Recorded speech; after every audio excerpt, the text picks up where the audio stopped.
Prezados irmãos, boa noite, que a paz do Senhor permaneça em nossos corações. Como mais uma vez aqui reunidos em seu nome, para praticar a caridade e exceder a caridade.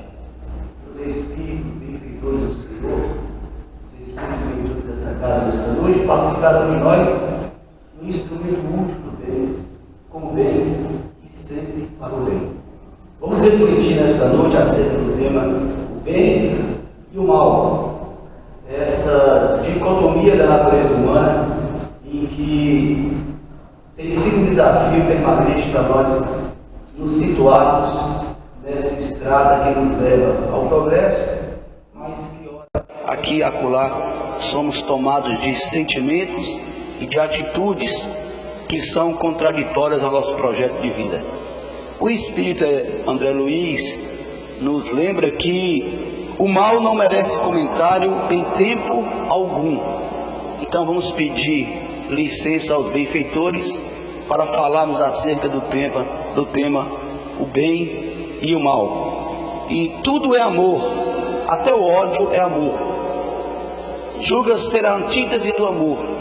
Nada mais é senão o próprio amor que adoeceu gravemente. Ainda é o Espírito André Luiz. Em algum instante, o mal, por alguma razão, foi o bem que, na invigilância de nossas atitudes, adoeceu. E vamos aprender como é que devemos nos curar dessas enfermidades. Ainda refletindo com Allan Kardec na Gênese, no capítulo 34, Kardec comenta: quais são as causas de todos os comportamentos negativos dos seres humanos? Por que é que nós agimos de forma equivocada, agimos de algumas atitudes negativas em nossa conduta? Lá no Livro dos Espíritos, a questão 913, Kardec pergunta aos Espíritos qual é a causa de todos os males. E os Espíritos respondem que todos os males que nós sofremos é em decorrência do orgulho e do egoísmo. Porque justamente o orgulho e o egoísmo são os incitadores das paixões. E porque nós temos o livre-arbítrio, nós escolhemos os caminhos pelos quais nós queremos percorrer. Daí porque as causas de todos os comportamentos se originam exatamente em função da liberdade que nós temos de agir. E porque temos o direito de agir, muitas das vezes agimos com paixões desenfreadas. E as paixões desenfreadas nos levam ao sofrimento e, portanto, reflexo do mal. Todas as paixões têm, portanto, uma utilidade providencial, visto que, a não ser assim, Deus teria feito coisas inúteis e até nocivas. Mas é justamente no abuso das paixões é que reside o mal, e o homem abusa em virtude do seu livre-arbítrio. É necessário que tenhamos vontade de viver, tenhamos inclusive paixão para ir à luta, para desafiar os obstáculos. Entretanto, essa paixão pela vida e para enfrentar os obstáculos, ela precisa ser comedida. Ela não pode passar o limite onde nós deixamos de agir para o nosso progresso, para o aproveitamento da experiência que estamos vivenciando, para simplesmente satisfação da paixão. Então, todas as paixões têm uma utilidade providencial. Deus, inclusive, nos concedeu, em função do livre-arbítrio, essa força, essa energia, esse empenho, esse desejo de alcançar objetivos. E, de certa forma, nós precisamos de estar dosados com o equilíbrio das paixões. E ainda é no Livro dos Espíritos, na questão 115, dos Espíritos, uns terão sido criados bons e outros maus. Será que Deus, ao nos criar em nossa origem, escolheu fazer uns bons e criar outros ruins, uns maus e outros bons? E a resposta dos Espíritos é que Deus criou todos os espíritos simples e ignorantes. Isto é, no princípio, nós não tínhamos o conhecimento nem para o bem, nem para o mal. A cada um Deus deu determinada missão. Então, em tudo na vida, em tudo na existência, e sempre será assim, nós teremos uma missão para ser executada. Sempre seremos úteis na vida, com o fim de esclarecê-los e de os fazer chegar progressivamente à perfeição. Então, essa perfeição ela é alcançada progressivamente a partir do conhecimento da verdade, para aproximá-los de Deus. Nessa perfeição é que eles encontram, ou nós, é aí que nós encontramos a pura e eterna felicidade. Portanto, é vivenciando, é buscando alcançar o aperfeiçoamento de nossas competências e de nossas habilidades enquanto espíritos, é que aos poucos nós vamos alcançando o progresso espiritual. E esse progresso espiritual ele é alcançado à medida que nós vamos aprendendo acerca das leis de Deus. Então, quando nós transpomos o limite do nosso livre-arbítrio e nós então agredimos a lei divina, aí nós passamos para o sofrimento e aí nós estamos enfrentando justamente o mal. Passando pelas provas que Deus lhes impõe, é que os espíritos adquirem conhecimento. Deus nos impõe obstáculos, experiências, com o objetivo do aperfeiçoamento. Deus não nos impõe experiências com o objetivo de castigar. Esse conceito de castigo não existe na lei divina. Mas na lei divina, o que nós aprendemos e nós percebemos e nós vamos amadurecendo, é que a semeadura é livre, mas a colheita ela é obrigatória. Por conta do livre-arbítrio, nós podemos agir e nós agimos. Então, tudo aquilo que nós fizermos terá um reflexo em nossa existência. Se nós quisermos agir sempre no bem, é da lei divina que nós alcançaremos como resultado, produto final das nossas ações, o bem. E se agirmos contrariamente à lei de Deus, por isso o mal vai ser sempre a ação contra a lei de Deus. Nós deveremos também corrigir as falhas. Nesse sentido, nós vamos aprendendo que Deus é o único, é eterno, é imutável, é imaterial. Deus é onipotente, Deus é soberanamente bom e justo. E em tudo que nós podemos imaginar, Deus é perfeito. E quando nós analisamos filosoficamente a questão do bem e do mal, nós vamos aprendendo que Deus é bom e Deus é justo. Até aquilo que nós sofremos, que nós padecemos, é consequência não da vontade de Deus em nos punir, mas como consequência do livre-arbítrio que Deus nos concedeu ao agir, porque ainda estamos equivocados. O resultado daquilo que nós agimos é justamente a colheita das nossas ações. Ainda conversando com os espíritos, Kardec perguntou na questão 120: todos os espíritos passam pela fileira do mal para chegar ao bem? Ou seja, inevitavelmente nós teremos que praticar o mal para, com as consequências do mal, nós aprendermos sobre o bem? E os espíritos vão nos ensinar que não. Pela fileira do mal, não. Nós não precisamos agir, vivenciar a experiência de praticar o mal para chegar no bem. Pela fileira da ignorância é aquela que nós passamos, porque nós desconhecemos. Enquanto nós não conhecermos, enquanto nós não aprendermos, enquanto nós estivermos escolhendo e a escolha foi equivocada, nós então vamos aprender com a própria experiência acerca das decisões que nós tomamos. Na questão 121, por que é que alguns espíritos seguiram sempre o caminho do bem e outros do mal? Por que será que alguns escolhem o caminho do bem e outros resolvem seguir outro caminho? Qual foi a razão? E os espíritos responderam a Kardec: porque a razão de uns seguirem o caminho, eles não estão predestinados nem a praticar o bem e nem a fazer o mal, porque nós temos a resposta dos espíritos. Nós não temos livre-arbítrio. Deus nos criou, Deus não nos criou maus, também Deus não nos criou bons. Deus nos criou simples e ignorantes, e a partir da escolha, e a escolha se dá em função do livre-arbítrio, porque nós escolhemos agir. Criou-nos simples e ignorantes, isto é, tendo tanta aptidão para agir para o bem, quanto para agir para o mal. E aí vem um paradoxo novamente filosófico. E por que então que alguns agem no mal? Porque eles têm o livre-arbítrio. Eles também poderiam agir para o mal, para o bem. E por que alguns agem sempre para o bem? Poderiam agir para o mal. É o livre-arbítrio que o indivíduo utiliza e que é algo relacionado à decisão do indivíduo escolher que caminho. Porque ele não está programado para agir no bem e nem está programado para agir no mal. As consequências da ação praticada é resultante da escolha do indivíduo. Se o indivíduo fosse programado para agir no mal, quem seria responsável pelas ações do mal? Seria quem o programou. E quem seria responsável pelo indivíduo que só age no bem? Seria aquele indivíduo que o programou para agir no bem. Logo, quando Deus nos cria simples e ignorantes, e o indivíduo escolhe seguir um caminho, quem é que é o responsável pelo produto final? O próprio indivíduo.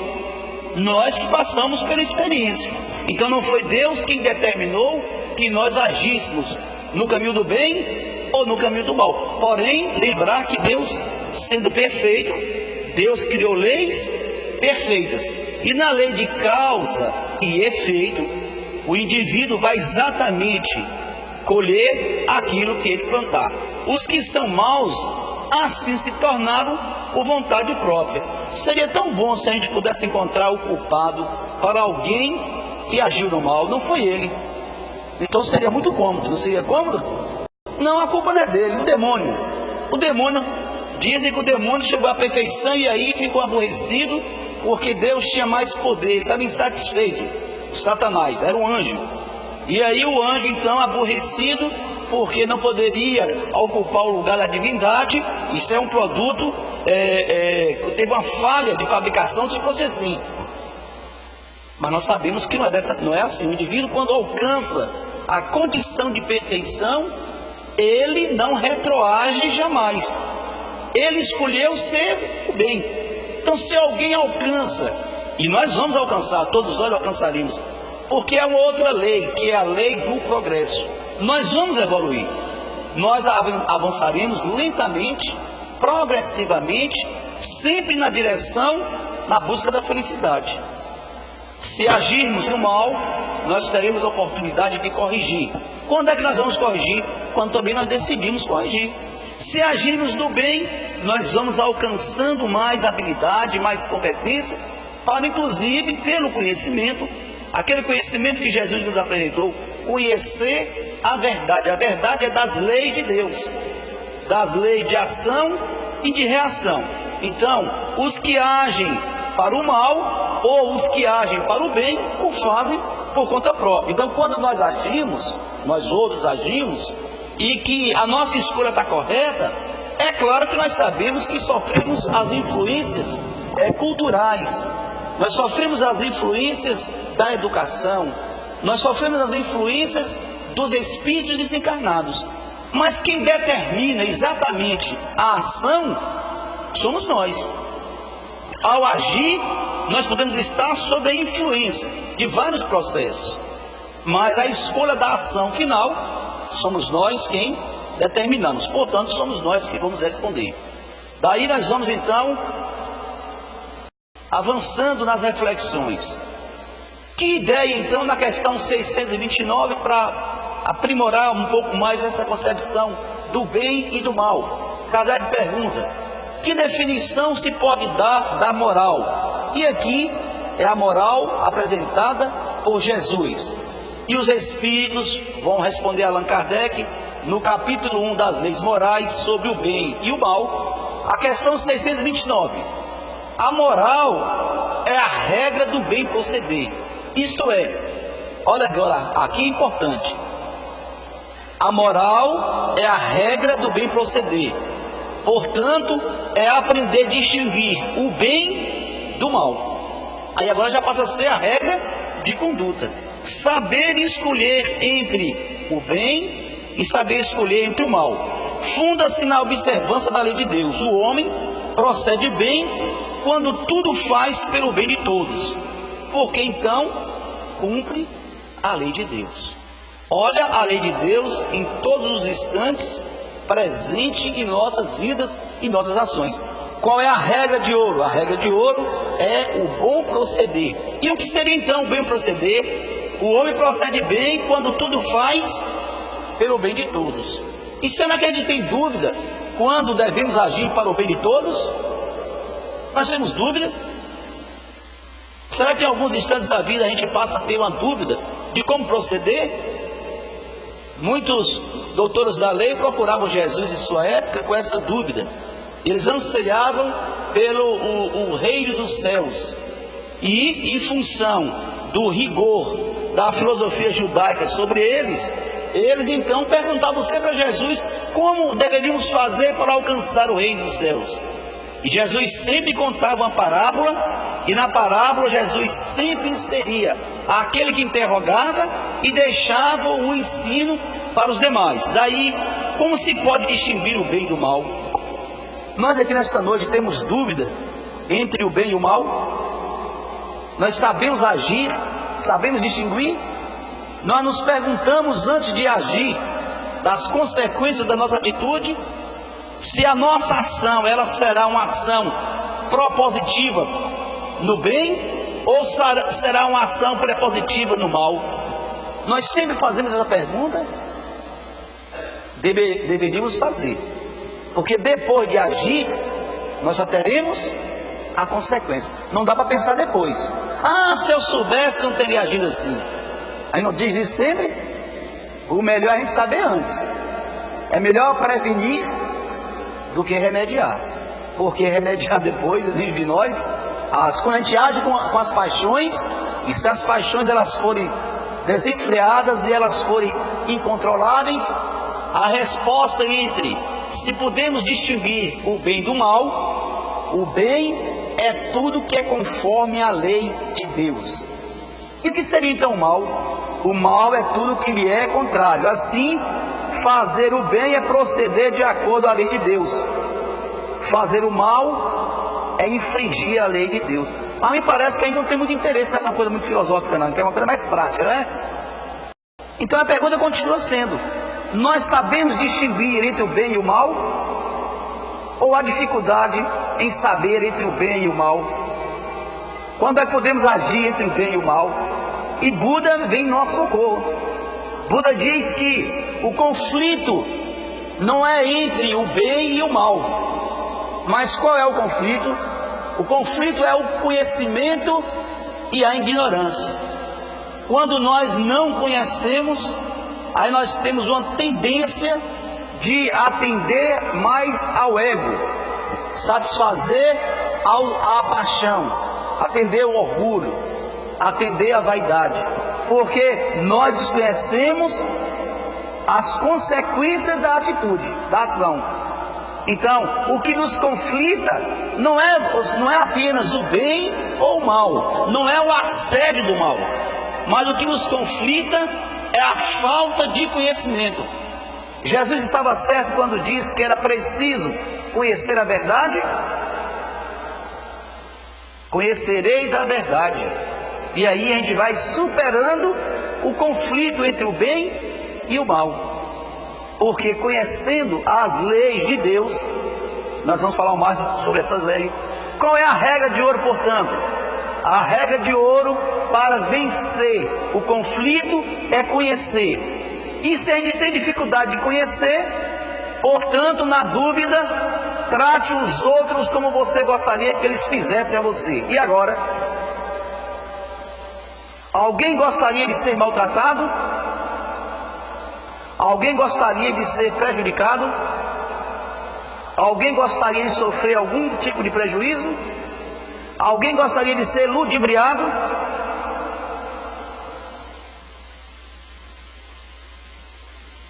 Se nós não gostamos, e em sã consciência ninguém gostaria, portanto a resposta está aí. Significa dizer que nós conhecemos a lei. Nós sabemos, no estágio que nós estamos, nós já conhecemos a lei. Daí então, na questão 632, se estamos sujeitos ao erro, Não pode o homem enganar-se na apreciação do bem e crer que pratica o bem, quando em realidade pratica o mal. Será que nós podemos nos equivocarmos? Às vezes nós podemos agir, nós queremos agir para o bem, mas na verdade nós estamos fazendo o mal. Ou então a gente está fazendo o mal e pensa que está fazendo o bem. Será que acontece isso conosco? Será que toda ação nossa antecede essa reflexão de nunca fazer ao outro aquilo que eu não quero que faça a mim? Quando amadurecermos para estas reflexões, esta resposta aqui fica mais clara para nós. Jesus disse: vede o que queríeis que vos fizessem ou não vos fizessem. Tudo se resume nisso. E aí, não vos enganareis. Tudo se resume: não faça ao outro o que não deseja que o outro vos faça. É aí que está a prática do bem e a prática do mal. No começo, ignorância, desconhecimento da escolha, porque senão nós estaríamos sendo programados para agir. Mas na atual condição que nós nos encontramos aqui, tanto encarnados quanto desencarnados, nós não podemos afirmar: eu não sei como agir. Você não sabe como agir? Não sabe dirigir um carro, vai pegar um carro, ligar a ignição e sair com o carro? No mínimo deveria tomar as primeiras aulas, noções de direção. Não seria assim? E isso é para eu não tocar em outros assuntos. Ficou mais fácil aqui. Até eu gostei dessa parte do veículo. Não sabe, aprende. E eu sou capaz de aprender? Sim, porque nós somos indivíduos inteligentes. Deus nos concedeu o livre-arbítrio, porque nós temos capacidade de distinguir. Não faça ao outro o que você não gostaria que o outro vos fizesse. E aí, para continuar refletindo, vamos refletir. Aquele que não pratica o mal, mas que se aproveita do mal praticado por outro, é tão culpado como este? Ou seja, eu não faço mal, mas o produto final do mal que alguém fez, se eu puder me beneficiar, eu me beneficio. Quer ver um exemplo? É muito comum, quando nós estamos na estrada, a gente vê cargas viradas. O indivíduo, geralmente, alguns não são, ou são também, provocam. Então a carga virou. E o indivíduo chega ali e vai subtrair a carga que está virada. Está correto isso? E ele imagina que está levando vantagem. Mas ele vai ter que responder por isso num tempo propício. Alguém nos fez o mal, nós não temos coragem de revidar. Aí outro vai e age de forma leviana também com aquele que agiu conosco. E a gente então fica feliz com o prejuízo que o outro tomou.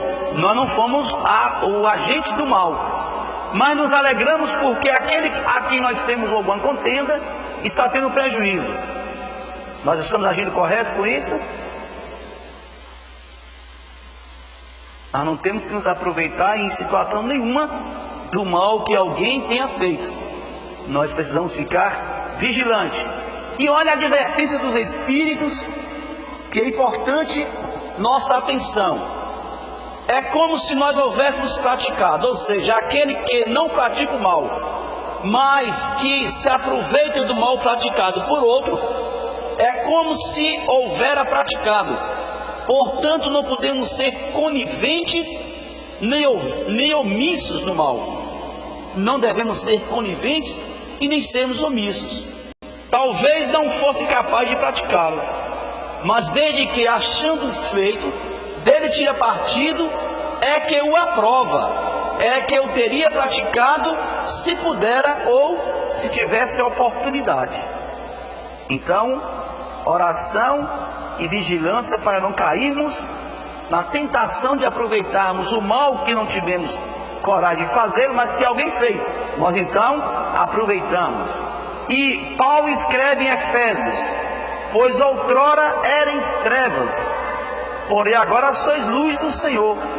andai como filhos da luz, porque o fruto da luz consiste em toda bondade, justiça e verdade. E agora podemos nos perguntar, e nós somos filhos da luz? Nós nos sentimos como filhos da luz? E se nós somos filhos da luz, nós temos que resplandecer. Daí Laodiceia vai dizer: pagai o mal com o bem, porque o amor é vitorioso no ataque e invulnerável na defesa. Sempre os filósofos de todos os tempos reafirmam o pensamento de Jesus: pagai o mal com o bem, porque o amor é vitorioso no ataque e é invulnerável na defesa. Vamos avançando. Para agradar a Deus e assegurar sua posição futura, bastará que o homem não pratique o mal? E agora?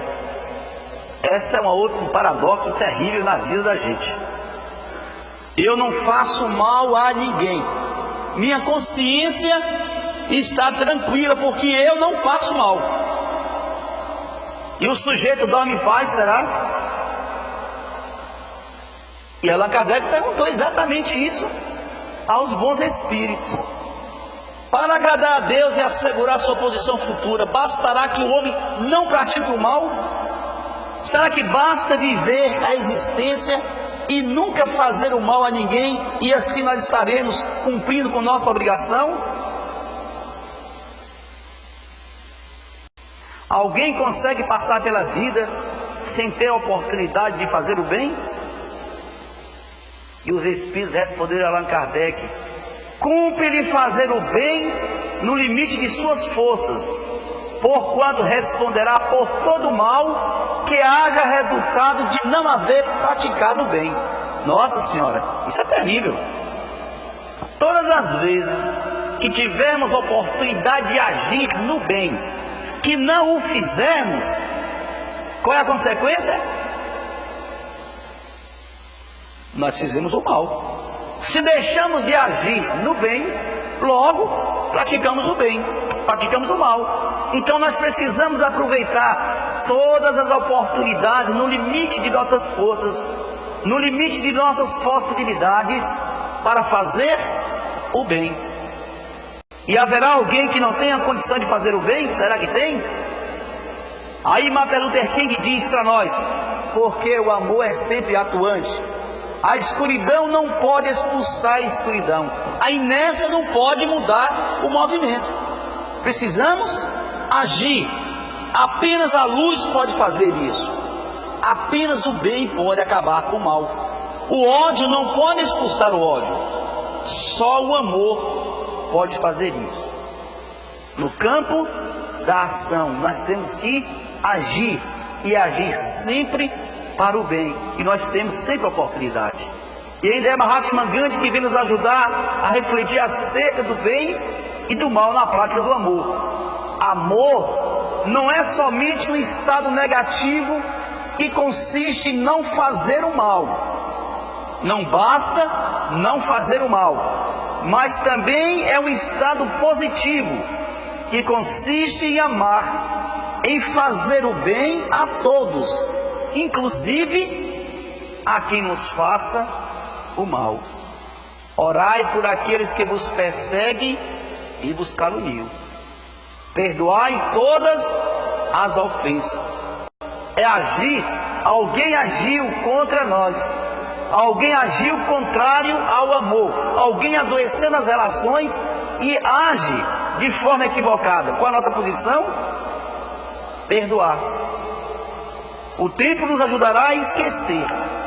E nós vamos agir com amorosidade. A amorosidade é uma ação que consiste em não fazer o mal. Amar não é não fazer o mal. E amar consiste em fazer o bem, inclusive àqueles que por alguma razão nos façam o mal. E Paulo, que sabia, que estudou profundamente a natureza humana, porque eu sei que em mim, isto é, em minha carne não habita o bem. Ainda não habitava o bem. Eu sou capaz de querer o bem, mas não de realizá-lo realmente. Não faço o bem que quero, mas o mal que não quero. Não faço o que quero e faço o que não quero. É um paradoxo muitas vezes em nossas vidas. Eu não gostaria de falar mal de fulano, mas fala. E como pensa que não, a gente se sente constrangido. Eu gostaria de ter dado aquela moeda que está no bolso quando alguém me pede. Aí nós interpretamos, mas é um desonesto. Ser desonesto que está pedindo é ele. Aí depois a consciência fica, por que a gente não deu?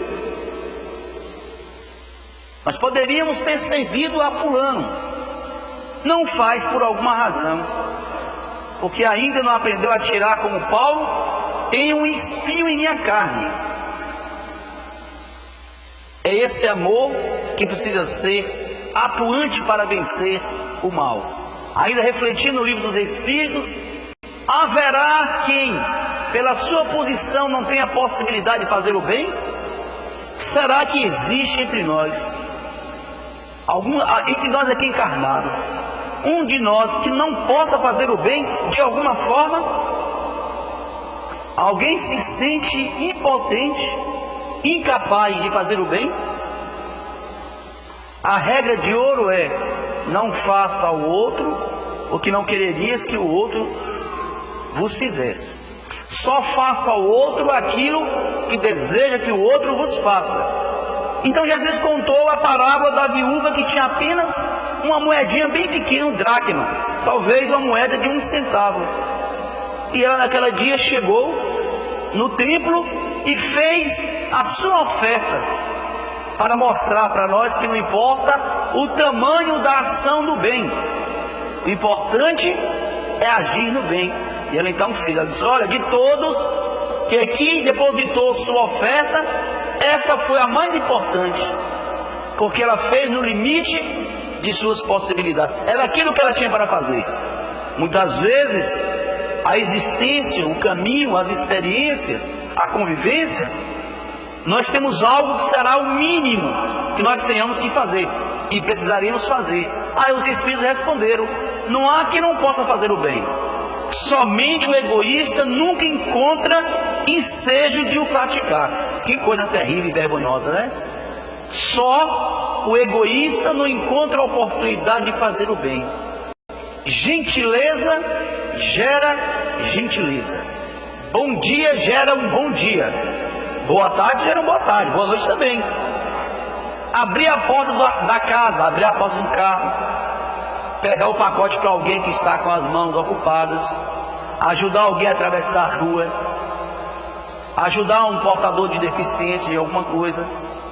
Em casa, os filhos pedem um copo com água.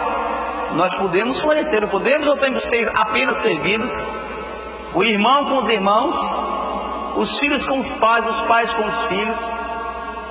É infinito as possibilidades de ação no bem. Não há limite para o bem. É preciso amadurecermos nesse sentido. Sempre teremos oportunidade de agir no bem. Basta que se esteja em relação com os homens para que se tenha a ocasião de fazer o bem.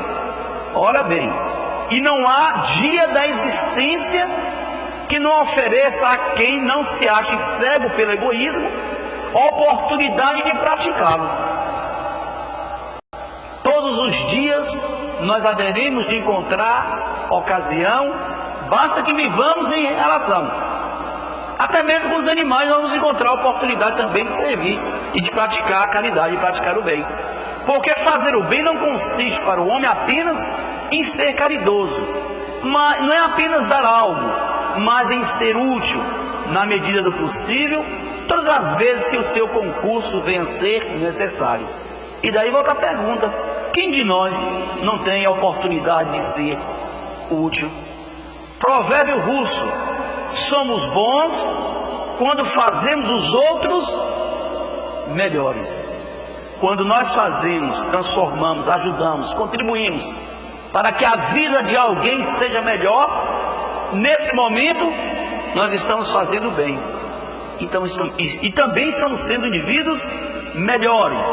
Então, Kardec vai chamar a atenção para nós que estamos na casa espírita. Quem é o verdadeiro espírita?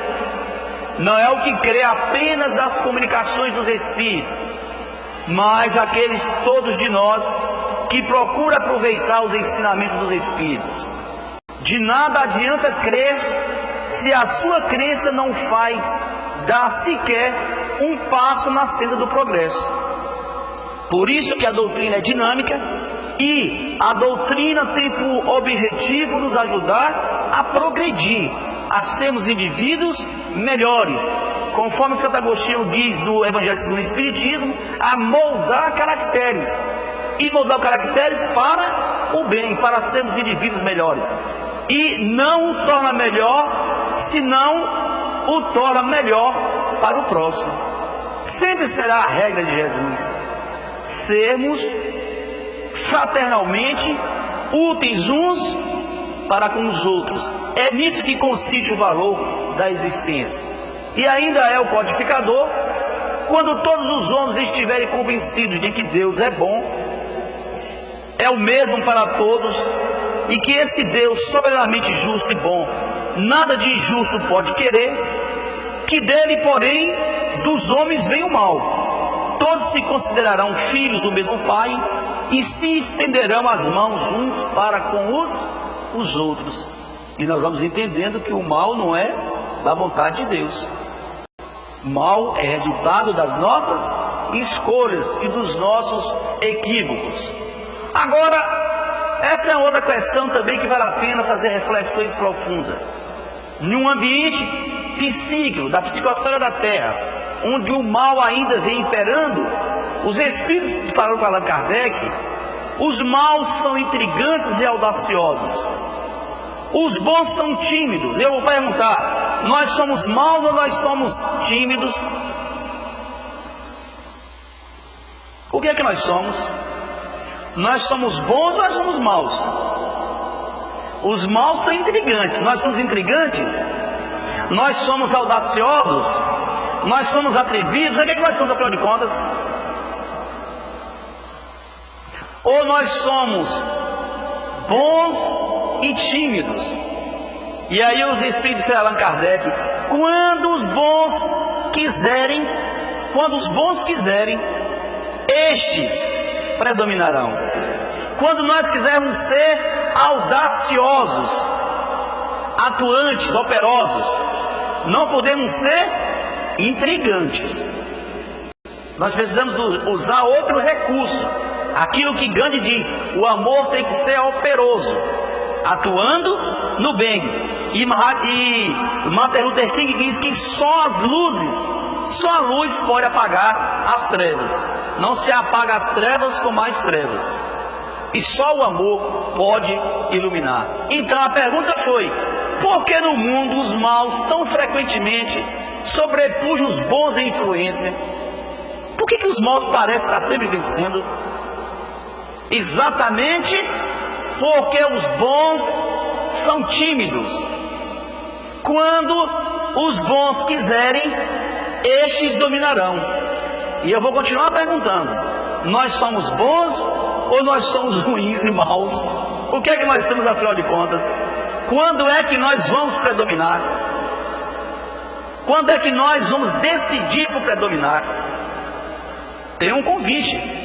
Muitos são chamados, dizia Jesus, e poucos serão escolhidos. Nós já somos chamados, aqui estamos, e nós seremos escolhidos. Nós estamos empenhados para sermos escolhidos. Essa decisão, usando do livre-arbítrio, só nós podemos tomar decisão. Por isso, em Efésios, repetindo Paulo, sois luz do Senhor, andai como filhos da luz. Nós estamos andando como filhos da luz? Estamos deixando nossa luz brilhar? E se estamos com dificuldades, empenhamos-nos no estudo da doutrina espírita, para ampliar o conhecimento que nós precisamos, e assim iluminar nossa razão e iluminar nossa resistência. E já caminhando para concluir, André Luiz, cada boa ação que você pratica, é uma luz que você acende em torno dos próprios passos. Cada ação que nós fizermos será uma luz que estará brilhando em nosso caminho. E para quem gosta de Harry Potter, todos temos luz e trevas dentro de nós, o bem e o mal. O que nos define é o lado com o qual nós escolhemos agir. Vamos ser bons ou seremos maus? A decisão é nossa. E Nicolai Bachorin diz: a sombra das trevas, mas há pessoas que não conseguem discerni-las. Há trilhas do céu por onde os pássaros voam, mas as pessoas não as conhecem. Há caminhos no mar por onde os peixes nadam, mas as pessoas não percebem. E um pouco de luz vence muitas trevas. A luz e as trevas estão misturadas no caos do homem. Portanto, o homem é quem precisa definir o seu caminho.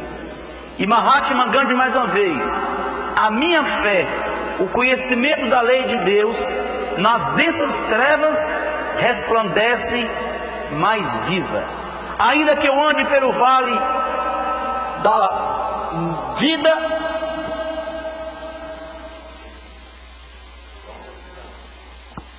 e aí? Nenhum mal eu temerei, porque tu estás comigo, Senhor. Ainda que eu ande pelo vale da sombra e da morte, olha, a minha fé nas densas trevas resplandece mais viva. E Leonardo Boff: se grandes são as trevas que se abatem sobre nossos espíritos, maiores ainda são as nossas ânsias por luz. Por mais que o mal seja atrevido, a luz brilha sobre nós. É preciso que nós mantenhamos essa certeza, essa convicção, que o Cristo está conosco. Jesus caminha conosco, nos ajudando a superar as mazelas de nossas vidas. Aí ele faz o convite: eu sou o caminho, eu sou a luz do mundo. Quem me segue nunca andará em trevas, mas terá a luz da vida.